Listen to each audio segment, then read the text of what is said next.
When it comes to manifestation, we've learned how our thoughts create our reality. In fact, we see in the Jewish book of prayer a line that says, Sof ma'aseh machshavat chila, which translates to, the end result exists in the initial thought. So in the Parsha portion of Bereishit, or Genesis, it is understood that when God first thought to create the world, there must have been an end result in mind. In other words, we are not just random coincidental creatures walking around this massive rock without meaning or purpose. Which takes me to the main focus of today's talk. If coincidence doesn't exist and everything is on purpose, there must be a reason why the fall from the Garden of Eden took place. Sarah Yehudit Schneider, in her book, You Are What You Hate, shares this deep story of Bereishit, or Genesis, and she says that all of Bereishit took place in the mind of Adam, the first man, meaning creation existed in Adam's imagination first. It didn't come down into our level of earthly experience, into this three-dimensional reality of time, space, at first. But rather, it stayed in the sphira of Chokhmah, which the Zohar defines as the sphira of potential, which precedes manifestation of the physical world. Potential comes before creation. So first there's the thought or the potential for something or an idea. Only after does that thought become manifest. So the Nachash, or the snake that we all know too well, was initially a separate entity outside of Adam. In other words, the snake existed as Adam's subconscious, but it wasn't Adam himself, since our subconscious is largely made up of our fears, regrets, anger, and all of our negative emotions. But that doesn't mean that those emotions are the person.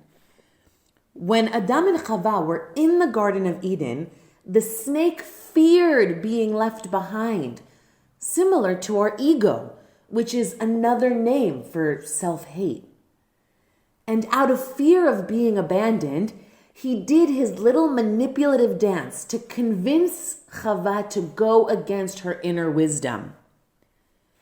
To break it down, the snake represents our shadow, or the part of us that is not our true essence. It's the part of our subconscious that experiences negative emotions and tries to convince us that we're not good enough, or to go ahead and eat that extra piece of chocolate cake and then feel regret.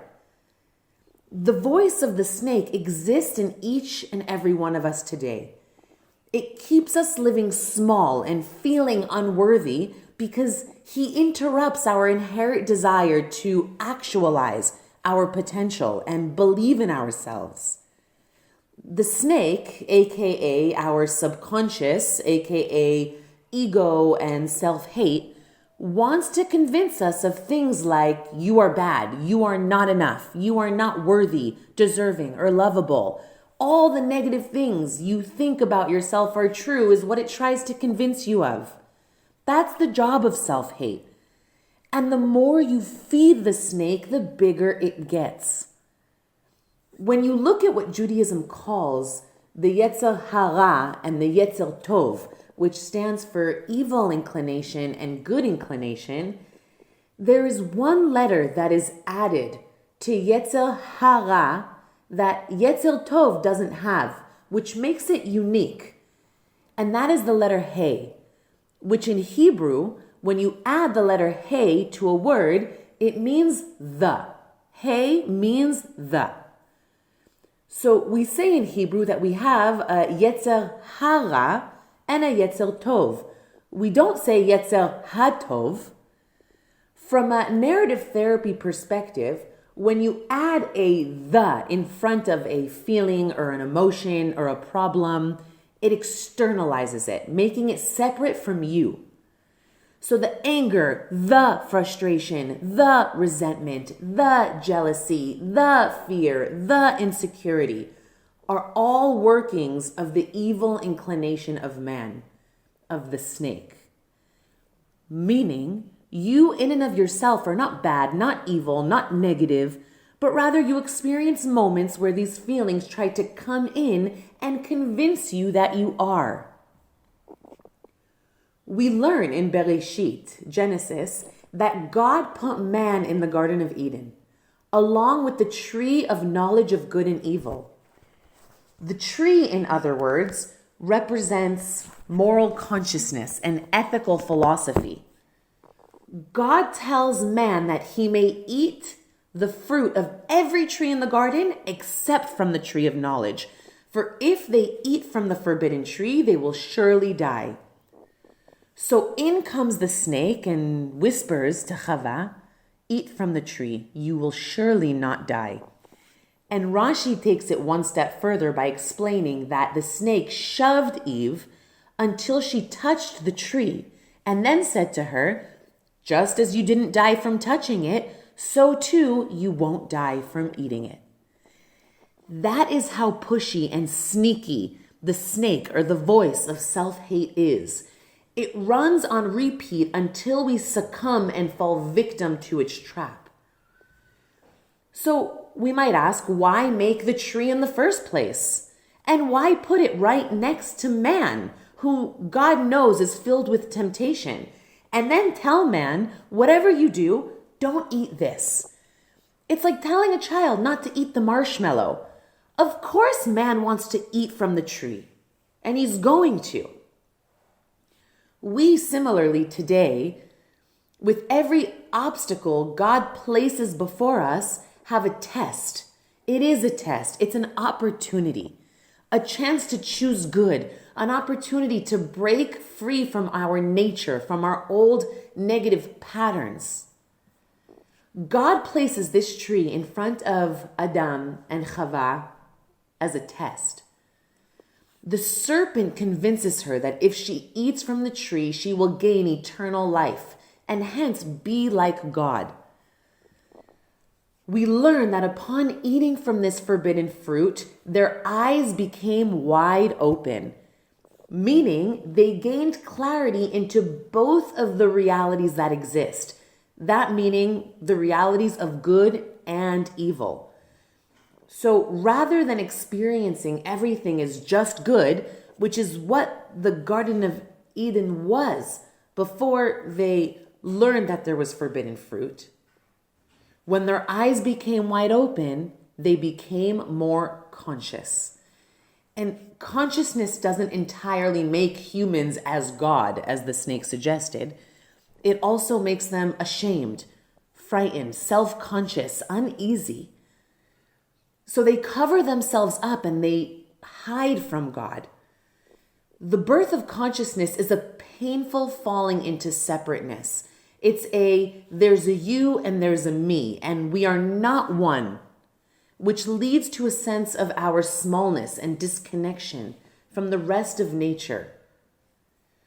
As my soul sister, Shandel Deutsch, shared with me, she says, I feel like this is the secret to why we don't get what we want in life.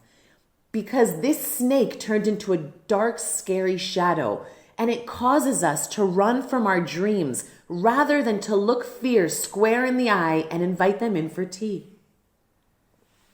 Pre-sin, all that existed was oneness. There was no awareness of an existence separate from source.